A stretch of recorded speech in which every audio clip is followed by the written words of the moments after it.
All right, Mets here having to deal with potentially these lefties and Gonsolin, Anderson, Kershaw.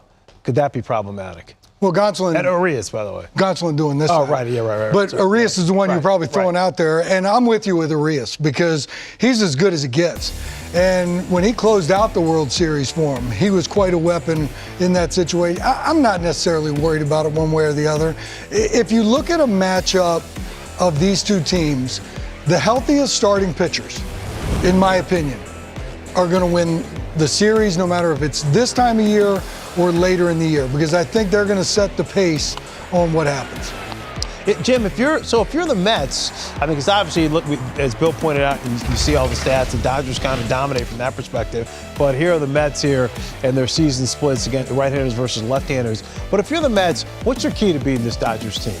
I mean, what is it? What we've seen from Buck and what he's instilled all year long? Because they have a ton of come-from-behind victories. These guys they don't strike out much. They put the ball in play. Is that, hey, force the defense maybe to make plays? Is that part of the yeah, all those. But I think also as you get into the final month, obviously you got to win your division. Right. But you also, and I think this is where Buck is really good, he will know when to give guys certain days off.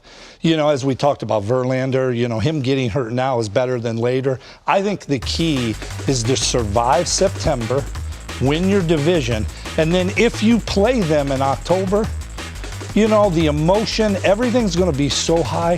Slow the game down. How do you slow the game down? You breathe. Big moments, big games, next 3 games. Practice that. The moment the crowd's going to get into it, how you control big moments as a player by breathing and slowing the game down will be to your advantage. Does it matter that the Dodgers have this huge lead, so the division's not in question, and the Mets pretty much got to play all the way to the end? It could, but I think these two teams know who they are and what they need to do. Look, the Dodgers have been there year over year over year. This is not unfamiliar territory for them to say, okay, I could run away with a division.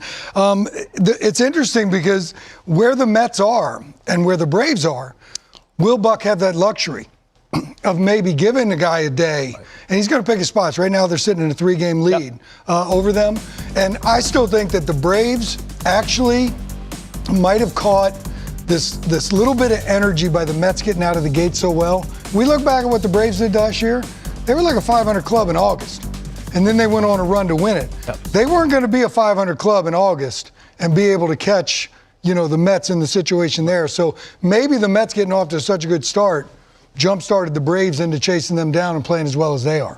And this is where Buck is good. He may not give a starter a day off. He might give them 4 innings if they're up big on a team, or 5 innings to where he gets them out of the game a little earlier. All those little things add up, especially those guys that have been playing every day that have been going and grinding pretty hard. All right, so we're talking a postseason of baseball here. Down the stretch they come.